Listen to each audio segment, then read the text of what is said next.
संवत 2082। इस वर्ष संवत्सर का नाम है काल युक्त संवत्सर।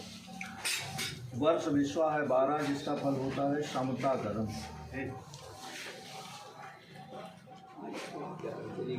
संवत 2082 काल युक्त नाम संवत्सर का फल। काल युक्त नाम संवत्सर 2082 रविवार 30 मार्च 2025 ईस्वी से प्रारंभ हो रहा है तथा भारतीय सनातन पद्धति में धार्मिक कृत्यों एवं व्रत पर्वों का स्थान अत्यंत महत्वपूर्ण है और यह ज्योतिष शास्त्र द्वारा संचालित होता है। ज्योतिष शास्त्र भी वेद का ही एक अंग है। इसे वेद का नेत्र कहा गया है। यह काल निर्धारक है और काल विधेयक भी। हर संवत्सर को संचालित करने के लिए ग्रह सभासदों की एक समिति बनाई जाती है। संवत 2082। इस वर्ष संवत्सर का नाम है काल युक्त संवत्सर।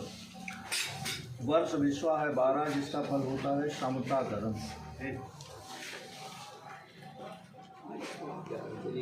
संवत 2082 काल युक्त नाम संवत्सर का फल।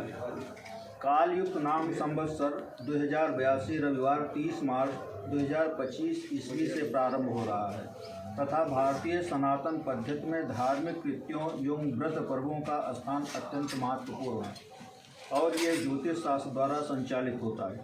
ज्योतिष शास्त्र भी वेद का ही एक अंग है। इसे वेद का नेत्र कहा गया है। यह काल निर्धारक है और काल विधेयक भी। हर संवत्सर को संचालित करने के लिए ग्रह सभासदों की एक समिति बनाई जाती है। 10 विभाग होते हैं। इस संवत्सर के मंत्री परिषद के पीठासीन अधिकारी अथवा राजा ग्रहराज सूर्य को बनाया गया है।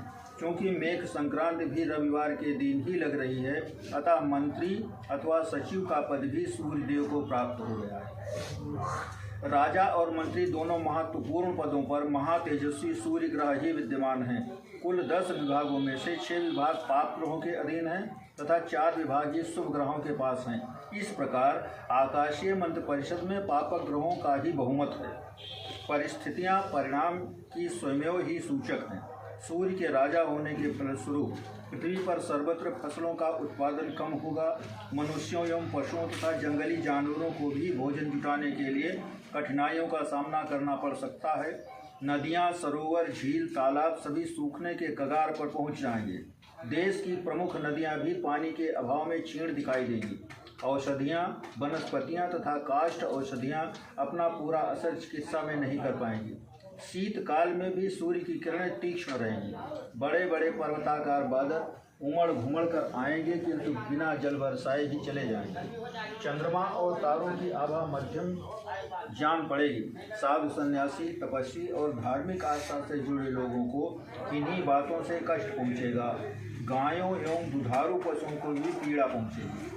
आधुनिक अस्त्र शस्त्र से सुसज्जित सेना हर प्रकार से सामर्थ्य रहते हुए भी तथा शासक वर्ग की प्रबल इच्छा के बावजूद हिंसा, उग्रवाद, तोड़फोड़ एवं पड़ोसी देशों के शत्रुओं के षड्यंत्र से पूर्ण सुरक्षित नहीं कर पाएगी। फलस्वरूप आतंकी हमलों से देश को क्षति पहुँचेगी। आतंकवादियों द्वारा अत्यंत घातक अस्त्र शस्त्रों का प्रयोग कर हमको भीषण क्षति पहुँचाने का कुत्सित प्रयास किया जाएगा। रासायनिक एवं विषैली गैसों का प्रयोग पड़ोसी शत्रुओं एवं आतंकवादियों द्वारा किया जा सकता है। पड़ोसी देश से युद्ध जैसी स्थिति बन जाने की संभावना भी है। देश को इस वर्ष एक साथ आंतरिक एवं बाहरी दोनों प्रकार के शत्रुओं, रोग, तस्करी, अग्निकांड, विस्फोट जैसी हिंसक घटनाओं से जूझना पड़ेगा। विस्फोट एवं अग्निकांड की कई घटनाएं घटेंगी। राजा सूर्य और मंत्री भी सूर्य हैं, अतः सृष्टि के शासन का संचालन में कोई विरोधाभास नहीं रहेगा। सिंह लग्न में इस संवत्सर का प्रवेश हो रहा है, जिसका फल प्राय शुभ फल कारक ही है। प्रायः आकाश में बादल दिखाई देते रहेंगे। धातुओं जैसे सोना, चांदी, तांबा, पीतल तथा लोहा का भाव तेज चलेगा। उत्तर भारत में अच्छी वृष्टि होने का फल प्राप्त हो रहा है। वार्षिक फलादेश के लिए मेखार्क कुंडली अर्थात जगल लग्न कुंडली बहुत महत्वपूर्ण होती है। इस वर्ष मेखार्क कुंडली का लग्न मीन है और लग्न में ही 4 ग्रह स्थित हैं, जिसमें 2 पाप ग्रह हैं एवं 2 शुभ ग्रह हैं। यह साल भारत की अर्थव्यवस्था को मजबूती प्रदान करेगा। कुछ बड़ी कंपनियां भारत में आर्थिक निवेश करेंगी। जनता के स्वास्थ्य की दृष्टिकोण से यह वर्ष चुनौतियां लेकर आएगा। संक्रमण जैसी बीमारियां फैलेंगी। देश के यातायात, ट्रांसपोर्ट इत्यादि के साधनों को काफ़ी विस्तार मिलेगा। देश की सत्ताधीन पार्टी को विपक्ष के आक्रामक रुख रवैये से काफ़ी परेशानी उठानी पड़ेगी। शिक्षा के क्षेत्र में कोई महत्वपूर्ण सुधार नहीं होगा, बल्कि ये क्षेत्र सरकार की उदासीनता के कारण पिछड़ जाएगा। विदेश नीति में विरोधाभास रहेगा तथा कोई निश्चित पॉलिसी नहीं बन पाएगी। कुल मिलाकर देश की आर्थिक स्थिति बहुत अच्छी रहेगी, किंतु उसका लाभ सामान्य जनता को नहीं मिलेगा। फसलों का उत्पादन संतोषजनक रहेगा। अब संवत 2082 में राशिफल, इन राशियों का क्या फल है इसको